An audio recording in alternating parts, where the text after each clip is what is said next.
Hello friends, आज आपण issue of shares या टॉपिकबद्दल थोडी इन्फॉर्मेशन पाहणार आहोत आणि त्याच्या जर्नल एंट्रीज कशा असतात तेही पाहणार आहोत. आता इश्यू ऑफ शेअर्स हा टॉपिक SY BCom सेमिस्टर 3 यांच्या सिलेबसमध्ये सुद्धा आहे आणि 12वीच्या सिलेबसमध्ये सुद्धा आहे. 12वीचा जो सिलेबस आहे त्याच्यामध्ये इश्यू ऑफ शेअरचे बेसिक एक्झाम्पल्स आहेत आणि SY BCom सेमिस्टर 3मध्ये जे इश्यू ऑफ शेअरचे एक्झाम्पल्स आहेत ते थोडेसे ॲडव्हान्स एक्झाम्पल्स आहेत. म्हणजे फॉर फ्युचर, रिइश्यू ह्याच्यामध्ये थोड्याशा ॲडजस्टमेंट ऑफ दिलेले असतात. दोन्ही वर्गासाठी हा टॉपिक महत्त्वाचा आहे, त्यामुळे हा टॉपिक आधी आपण प्रथम पाहून घेऊयात. टॉपिकचं नाव आहे इश्यू ऑफ शेअर्स, म्हणजे भाग विक्री करणे. इश्यूचा अर्थ देणे किंवा विक्री करणे. काही शब्दार्थ ते शब्दार्थ तुमच्या वहीमध्ये असावेत. इश्यू म्हणजे देणे किंवा विक्रीस काढणे किंवा विक्री करणे. शेअर्स म्हणजे भाग. इक्विटी शेअर्स म्हणजे सामान्य भाग आणि प्रेफरन्स शेअर्स म्हणजे अग्रहक्क भाग. अलॉट म्हणजे मंजूर करणे, अलॉटमेंट म्हणतो. रिजेक्ट म्हणजे नामंजूर करणे. रिफंड म्हणजे परत करणे. रिडीम म्हणजे परतफेड करणे, रिडम्शन म्हणतो आपण. प्रेफरन्स शेअर्स आपण रिडम्शन करू शकतो. कॉल्स इन एरियर्स म्हणजे थकीत, म्हणजे आपण समजा काही शेअर्सवर रक्कम मागवली असेल आणि ते भागधारक आहेत ते आपल्याला रक्कम देऊ शकत नसतील तर त्यांच्याकडून जी रक्कम येणे असते त्याला आपण कॉल्स इन एरियर्स म्हणतो. कॉल्स इन ॲडव्हान्स म्हणजे ज्यादा रक्कम मिळाली असेल, काही भागधारकांनी आपल्याला पुढच्या हप्त्याची रक्कम एकत्रितपणे दिली असेल तर त्याला आपण कॉल्स इन ॲडव्हान्स असं म्हणतो. ॲट पार म्हणजे मूळ किमतीला, म्हणजे शेअर्स इश्यू करू शकतो आपण ॲट पार, ॲट प्रीमियम, ॲट डिस्काउंट. आहे त्या किमतीला शेअर्स विक्री केला तर शेअर्स इश्यूड ॲट पार म्हणतात, मूळ किमतीला. ज्यादा किमतीला शेअर विक्री केला तर शेअर इश्यूड ॲट प्रीमियम असं म्हणतात. आणि कमी किमतीला शेअर इश्यू केला तर शेअर इश्यूड ॲट डिस्काउंट असं म्हणतात. फॉरफिट म्हणजे जप्त करणे. समजा एखाद्या भागीदाराने आपल्याला हप्त्याची रक्कम दिली नसेल तर आपण अशा भागधारकाचे शेअर्स जप्त करतो, त्याला आपण फॉरफिट असं म्हणतो. आणि प्रोराटा अलॉटमेंट म्हणजे तात्पुरती मंजुरी देणे, त्याला आपण प्रोराटा अलॉटमेंट असं म्हणतो. इंट्रोडक्शन बघूयात इश्यू ऑफ शेअरचं. Joint stock company is an artificial person. Artificial म्हणजे कृत्रिमरित्या तयार झालेली व्यक्ती. Joint stock company is an artificial person created by law. याला कायद्याने तयार झालेली कंपनी असं व्यक्ती असं म्हणतो. And as such its life also comes to and end by operation of law. म्हणजे कायद्यानेच अस्तित्वात येते आणि कायद्यानेच बंद होते अशा कृत्रिम व्यक्तीला आपण कंपनी असं म्हणतो. Joint stock company is the form of organization. आता कंपनीचं स्वरूप कसं असतं किंवा कंपनी आपण का सुरू करू शकतो. Emerge to remove the main defects or limitations of partnership form of organization. आता भागीदारी संस्था आपण पाहिलेलं, भागीदारी संस्था म्हणजे दोन किंवा दोनपेक्षा जास्त एकत्र येतात आणि एखादा व्यवसाय सुरू करतात. पण त्यांना लिमिटेशन्स काय काय असतात तर सर्वात महत्त्वाचे 2 लिमिटेशन्स असतात. कारण की भागीदारांना काही मर्यादा असते. समजा 2 भागीदार असतील, 5 भागीदार असतील, 10 भागीदार असतील तर भांडवल आणण्याची क्षमता त्यांची कमी असते. हा पहिला मेन डिफेक्ट असतो. आणि दुसरा डिफेक्ट, जर एखादी भागीदारी संस्था दिवाळखोर झाली तर त्या भागीदाराची खाजगी मालमत्ता व्यवसायाची देणी देण्याकरता वापरली जातात. त्याला अनलिमिटेड लायबिलिटी असं म्हणतो. म्हणजे 2 महत्त्वाचे डिफेक्ट काय आहेत, एक शॉर्टेज ऑफ कॅपिटल आणि अनलिमिटेड लायबिलिटी. आणि याच्यातून आपल्याला बाहेर पडायचं असेल, याच्यातून आपल्याला काही मार्ग काढायचा असेल तर आपण कंपनी स्थापन करू शकतो. भागीदारी संस्थेचं रूपांतर आपण कंपनीमध्ये करू शकतो. Main defects of limitations of partnership form organization that is shortage of fund. कारण की कंपनीमध्ये जर तुम्ही पब्लिक लिमिटेड कंपनी घेतली तर त्याचे जे सभासद असतात, इक्विटी शेअर होल्डर असतात, हे अनलिमिटेड असतात आणि त्यामुळे भांडवल तयार करण्याची क्षमता भागीदारी संस्थेपेक्षा कंपनीमध्ये जास्त असते. आणि दुसरा मेन पॉईंट काय असतो, अनलिमिटेड लायबिलिटी.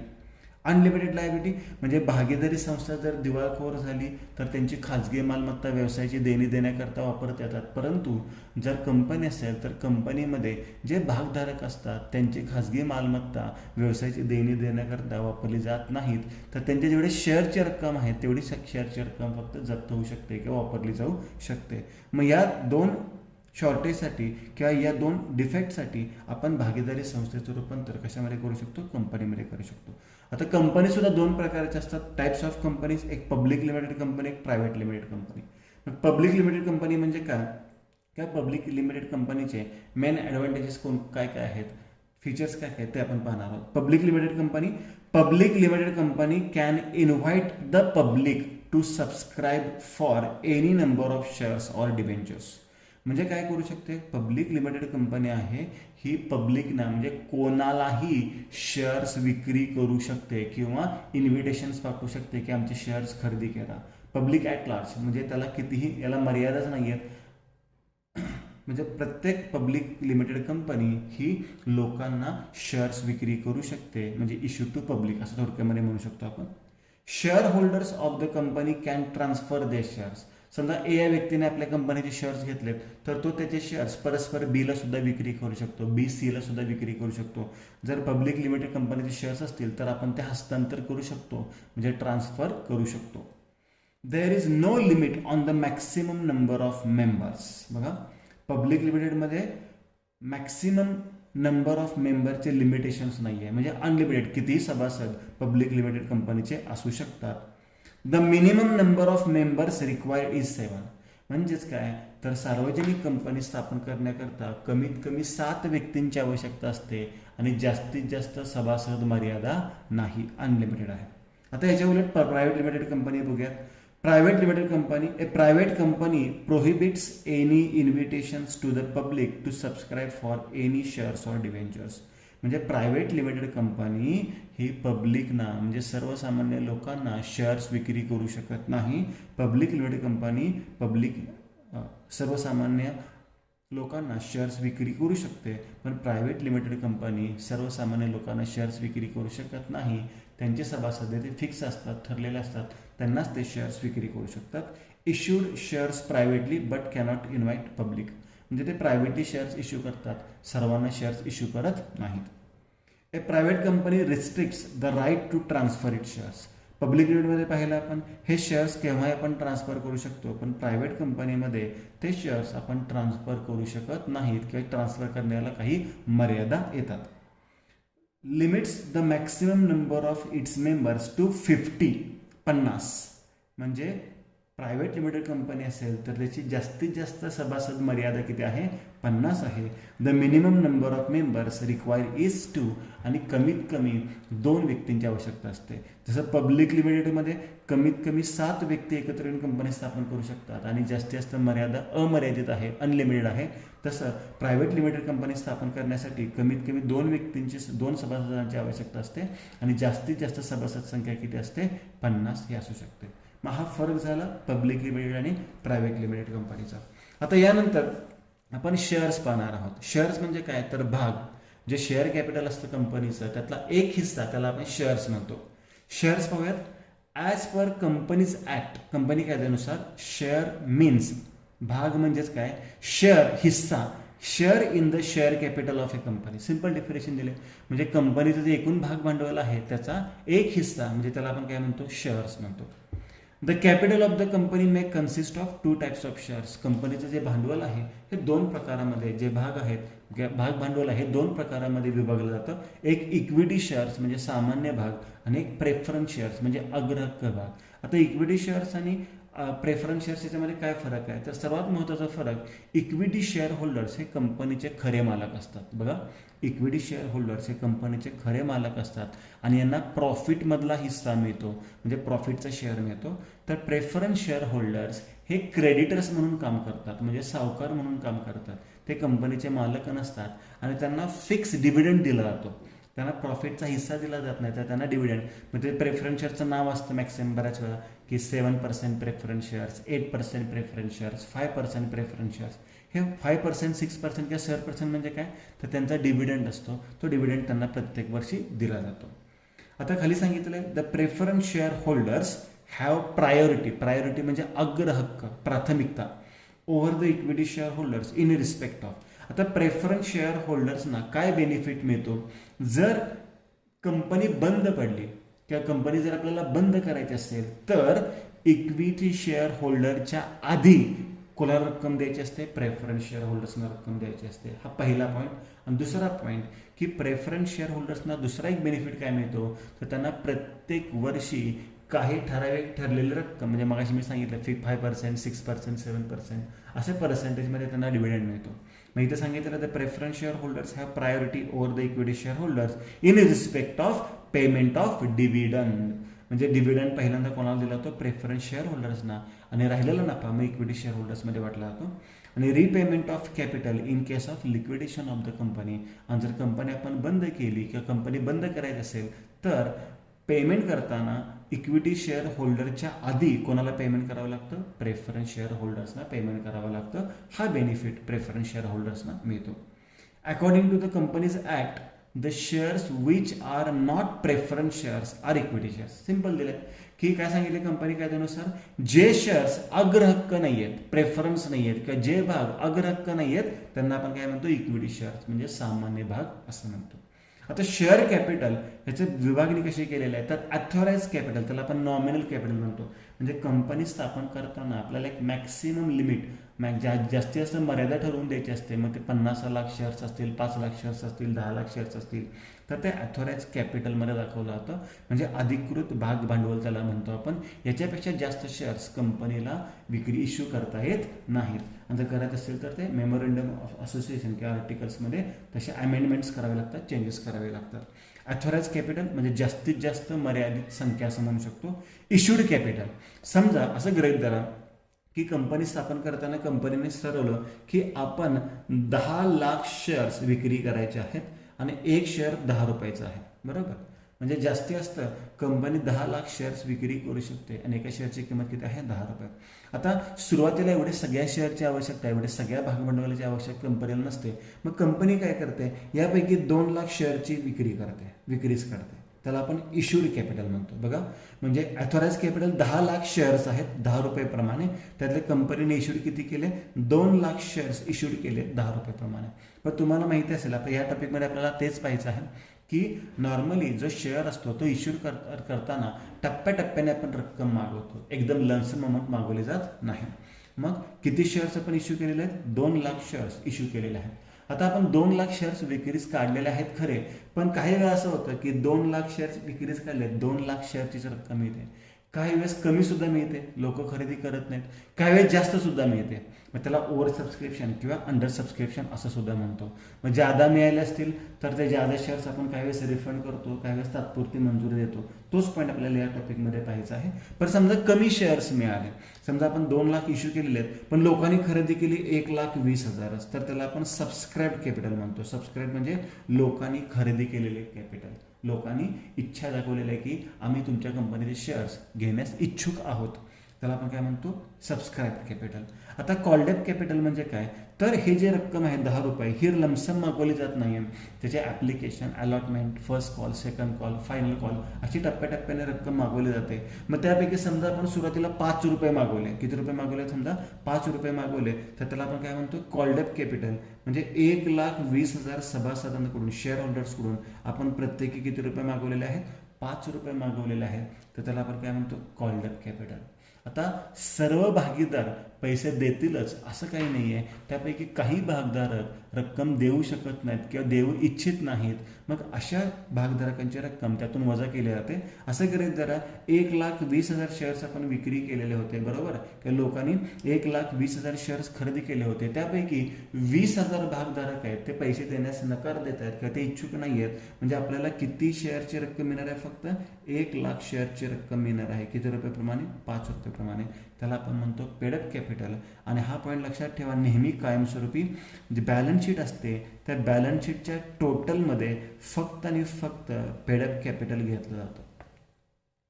कारण की हे कॉल्ड अप कॅपिटल आहे 1,20,000 गुणिले 5, त्यातून कॉल्स इन एरियर्स म्हणजे थकीत आहेत 20,000 गुणिले 5 म्हणजे मिळाले किती? 1 लाख गुणिले 5.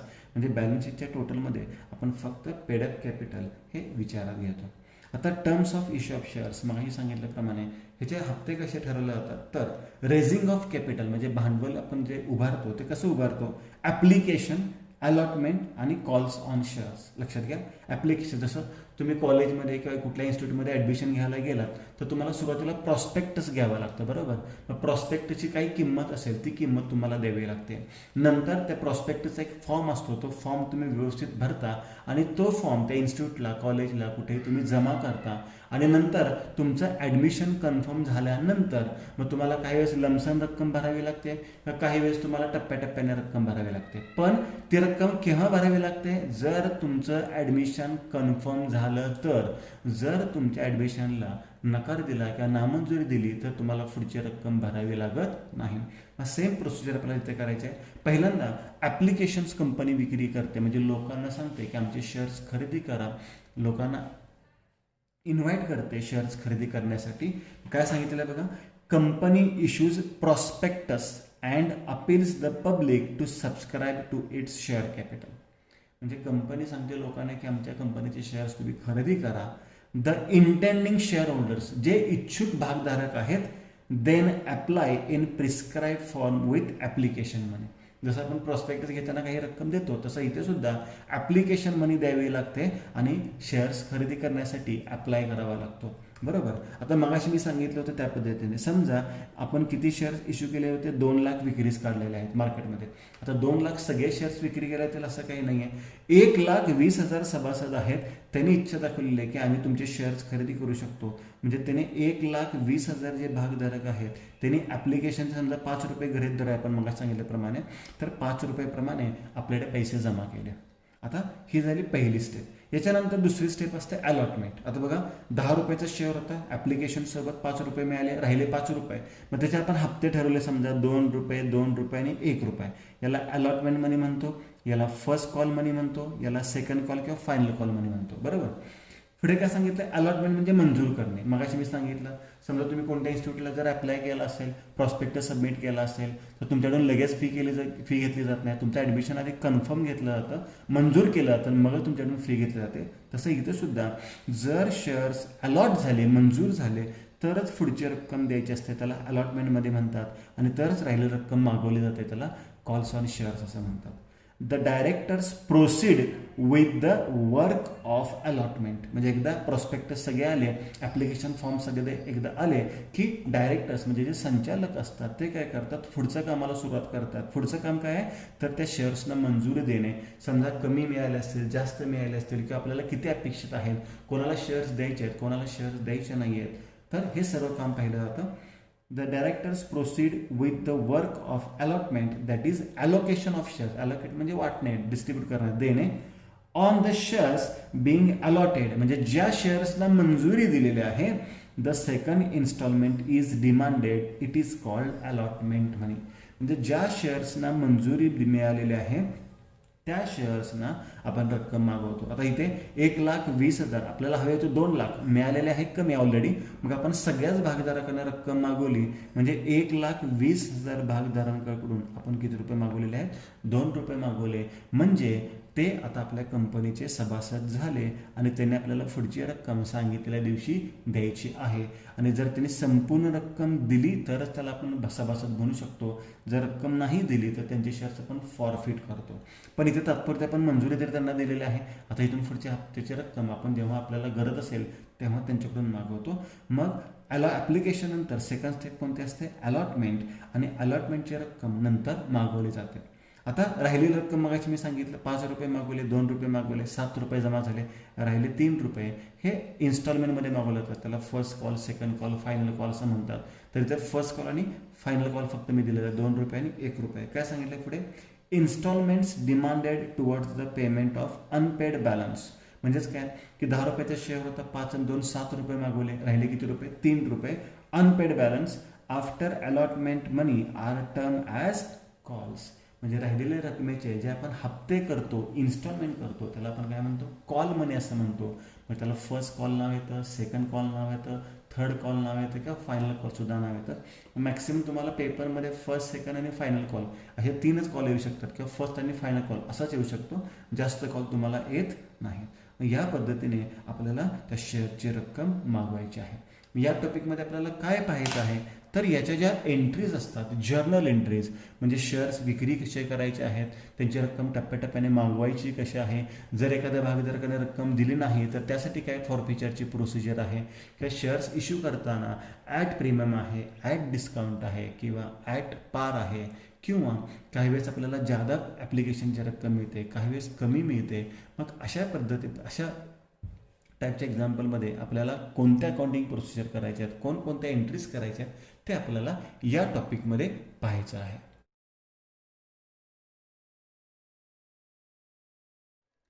चला, तर आता आपण terms of issue of shares पाहिलं. आता ह्या ज्या एंट्रीज आहेत, application, allotment, first call, second call, final call, हे अकाउंटिंग प्रोसिजर आपल्याला कशी करायची आहे ते आपल्याला इथे पाहायचं आहे. आता जर्नल एंट्री सुरू करण्यापूर्वी मी पुन्हा एकदा रिपीट करतो. समजा 100 रुपयाचा एक शेअर असेल आणि याचे हप्ते ठरवले असतील आपण. समजा ॲप्लिकेशन सोबत 20 रुपये असतील, अलॉटमेंट सोबत 25 रुपये असतील, मग हे झाले 45 रुपये, अजूनही 55 रुपये राहत आहेत. फर्स्ट कॉल सोबत 20 रुपये असतील, अजूनही 35 रुपये राहत आहेत. सेकंड कॉल सोबत 20 रुपये असतील, अजूनही 15 रुपये राहत आहेत. आणि फायनल कॉलसोबत 15 रुपये मागवले त्याने, म्हणजे 100 रुपये आपण ह्या टप्प्याने आपण मागवू शकतो. मग याच्या वेगवेगळ्या एंट्रीज करायच्या आहेत, ॲप्लिकेशनच्या वेगळ्या, अलॉटमेंटच्या, फर्स्ट कॉलच्या, सेकंड कॉलच्या आणि फायनल कॉलच्या. तर प्रत्येकी 2 एंट्रीज तुम्हाला करायच्याच आहेत. एक रक्कम मागवली आणि एक रक्कम मिळाली. या 2 एंट्रीजमध्ये तुमच्याकडून परफेक्ट करून घेतो, म्हणजे जवळपास 80% एक्झाम्पल तुमच्या लक्षात येईल. आणि मग काही बेसिक एंट्री एक्स्ट्रा आहेत त्या तुम्हाला लक्षात ठेवायच्या. आता एक लक्षात घ्या, समजा तुम्ही कॉलेजमध्ये गेला आणि तुम्ही एक प्रॉस्पेक्टस खरेदी केलं किंवा ॲप्लिकेशन खरेदी केलं, तर कॉलेज काय म्हणणार, कॉलेजला काय मिळणार आहे, पैसे मिळणार आहेत. आणि कॉलेज तुम्हाला काय देणार आहे, किंवा इन्स्टिट्यूशन तुम्हाला काय देणार आहे, प्रॉस्पेक्टस किंवा ॲप्लिकेशन देणार आहे. म्हणजे ॲप्लिकेशन्स मनी रिसिव्ड ही एंट्री पहिल्यांदा होते. पहिल्यांदा आपण ॲप्लिकेशनच्या 2 एंट्रीज पाहूयात. नंबर 1 फॉर ॲप्लिकेशन, याच्या 2 एंट्रीज होतात. एक ॲप्लिकेशन मनी रिसिव्ड, काय एंट्री होणार आहे त्याची, बँक अकाउंट डेबिट, रोख रक्कम मिळाली. 2 काय दिलेलं आहे, ॲप्लिकेशन्स म्हणजे to share application account, bank account debit to share application account. आणि 2 नंबरला एंट्री होणार आहे. आता हे ॲप्लिकेशन्स आपण कशासाठी मागवलेले होते, तर आपलं भांडवल तयार करण्यासाठी, कॅपिटल रेझिंगसाठी.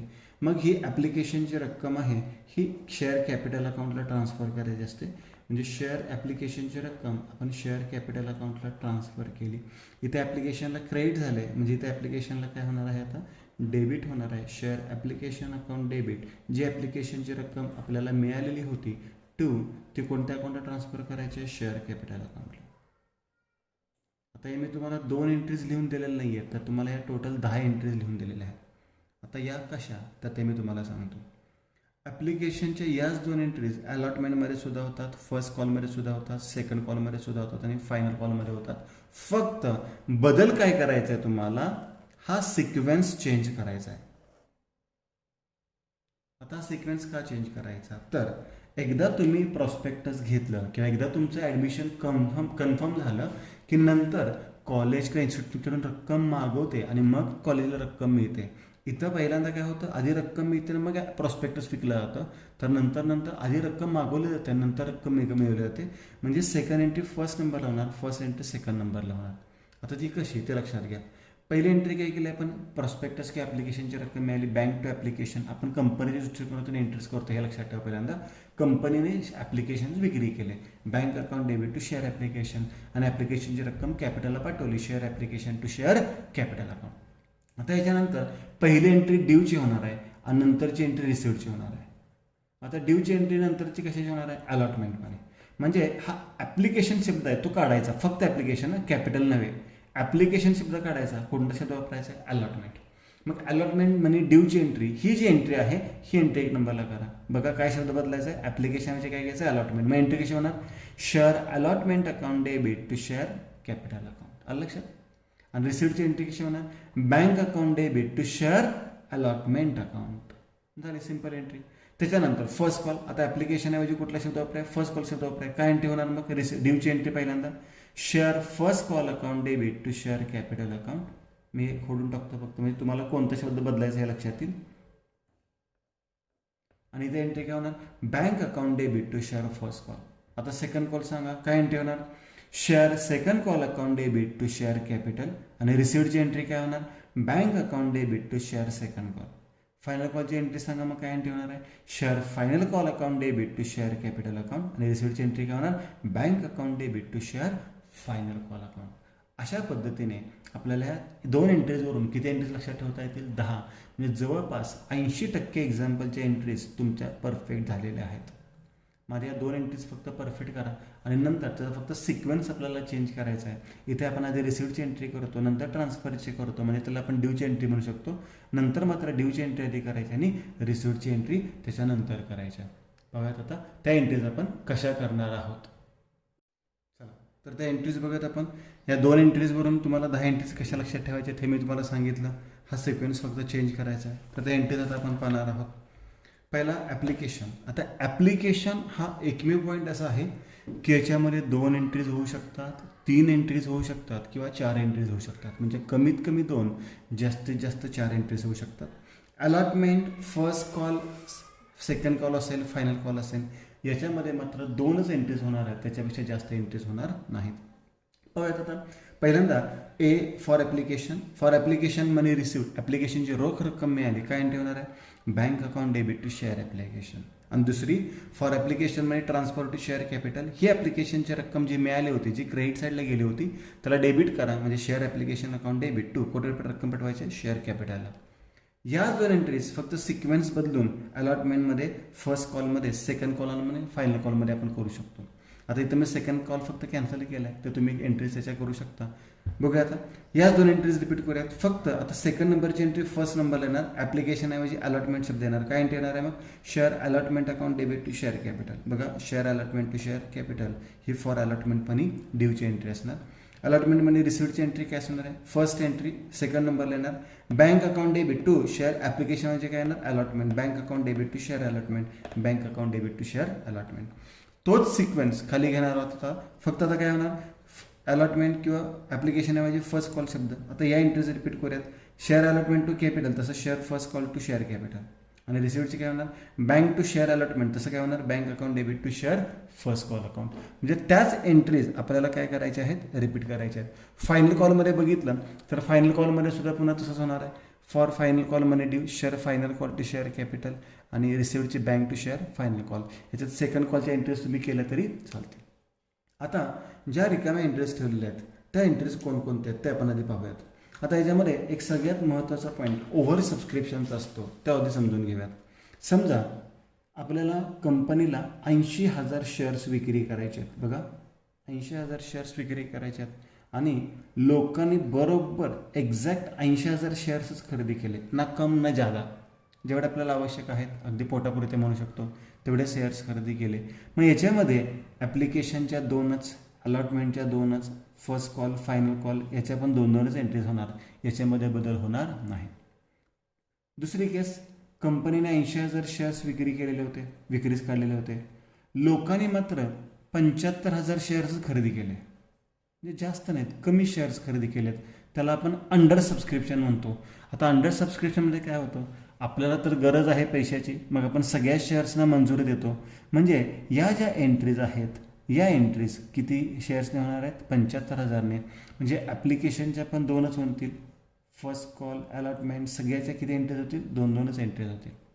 आता तिसरी केस पाहूयात आपण, याला आपण अंडर सबस्क्रिप्शन म्हणतो. तिसरी केस काय आहे, 80,000 शेअर्स आपण विक्रीस काढले पण लोकांनी खरेदी केले 1,00,000. इथे मात्र ओव्हर सबस्क्रिप्शन म्हणतात आणि हा पॉईंट महत्त्वाचा आहे. म्हणजे कॉलेजमध्ये सीट्स अवेलेबल आहेत 80,000 आणि ॲडमिशनचे फॉर्म आलेत 1,00,000. मग अशा वेळेस कॉलेज काय करतं, तर 80,000 विद्यार्थ्यांना ॲडमिशन देतो. 20,000 पैकी सगळेच रिजेक्ट करतील असं काही नाही आहे. काही आपण वेटिंगला ठेवतो, म्हणजे यातील काही विद्यार्थ्यांनी ॲडमिशनमधूनच कॅन्सल केलं तर ते वेटिंगमधल्या विद्यार्थ्यांना आपण ॲडमिशन देऊ शकतो.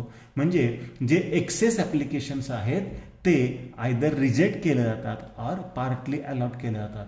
म्हणजे काही शेअर्सना तात्पुरती मंजुरी दिली जाते किंवा काही शेअर्स काय केले जातात, नामंजूर केले जातात. हा पॉईंट आपल्याला याच्यामध्ये पाहायचा आहे. मग समजा 80,000 शेअर्स विक्रीस काढले, 1,00,000 मिळाले, म्हणजे ज्यादा किती मिळालेले आहेत, 20,000. या 20,000साठी आपल्याकडे दोन ऑप्शन आहेत. एक पार्शल अलॉटमेंट, त्याला प्रोराटा अलॉटमेंट म्हणतो, तात्पुरती मंजुरी, आणि दुसरा असतो रिजेक्ट, म्हणजे ते शेअर्स नामंजूर केले जातात, त्याचे पैसे परत केले जातात. मग समजा 20,000 पैकी आपण राखून ठेवले 2,000, तर रिजेक्ट किती करणार आपण, 18,000. म्हणजे इथे आपल्याला पार्शल अलॉटमेंट आणि रिजेक्टची एंट्री करायची असते. ही एंट्री कधी करायची असते, फक्त ओव्हर सबस्क्रिप्शनमध्ये. म्हणजे ओव्हर सबस्क्रिप्शनमध्ये हा एक्स्ट्रा 2 एंट्रीज, किंवा बऱ्याच वेळा सगळेचे सगळे रिजेक्ट करतात, किंवा बऱ्याच वेळा सगळेचे सगळे पार्शली अलॉट करतात. म्हणजे या 2 किंवा दोन्हीपैकी एक एंट्री होऊ शकते. मग या एंट्रीज फक्त ॲप्लिकेशनमध्ये होतात, बाकी कुठेही होणार नाहीत. मग ॲप्लिकेशनमध्ये 2 किंवा 3 किंवा 4 एंट्रीज होऊ शकतात, हे लक्षात ठेवायचं आहे. तर एक्झाम्पल वाचताना आपल्या लक्षात येईलच, आणि आपण जेव्हा एक्झाम्पल घेणार आहोत त्याचे फुल डिटेल्स मी तुम्हाला त्याच्यावेळेस देईनच. आता एंट्री करण्यासाठी खूप सोपे आहे. बघा, पहिली एंट्री काय होती, पैसे मिळाले, बँक टू शेअर ॲप्लिकेशन. दुसरी एंट्री काय होती, ॲप्लिकेशनमध्ये ट्रान्सफर टू शेअर कॅपिटल, म्हणजे share application to share capital. तिसरी एंट्री आहे पार्शल अलॉटमेंट, किंवा त्याला एक तुम्ही दुसरं नाव देऊ शकता, ॲप्लिकेशन मनी. बघा, याच्याप्रमाणे सांगतोय मी, application money transfer to share.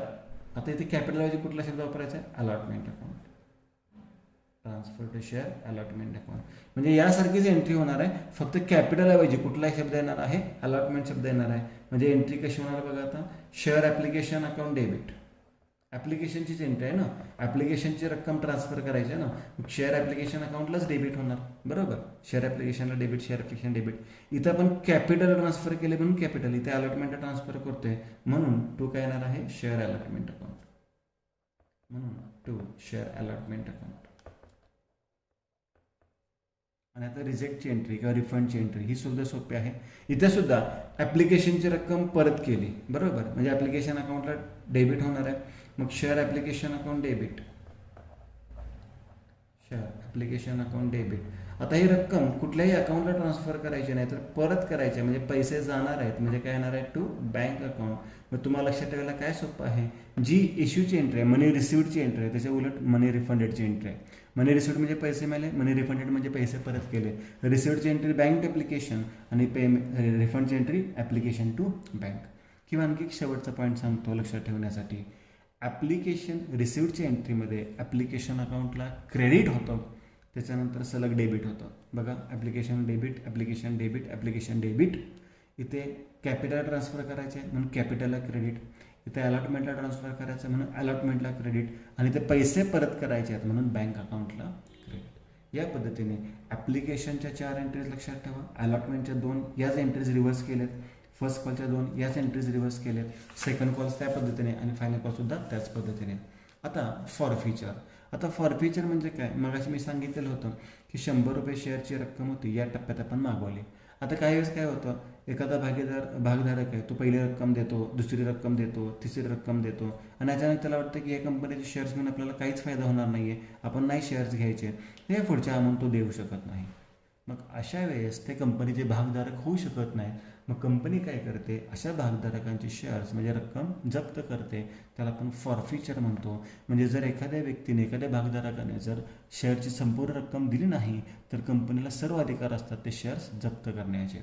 आता जप्त करायचे म्हणजेच आत्तापर्यंत आपण कॅपिटल रेज करत होतो, वाढवत होतो, म्हणून प्रत्येक एंट्रीमध्ये तुम्ही पाहिलं कॅपिटल अकाउंटला क्रेडिट होते. कुठल्याही एंट्रीमध्ये पहा तुम्ही कॅपिटल अकाउंटला क्रेडिटच होतं.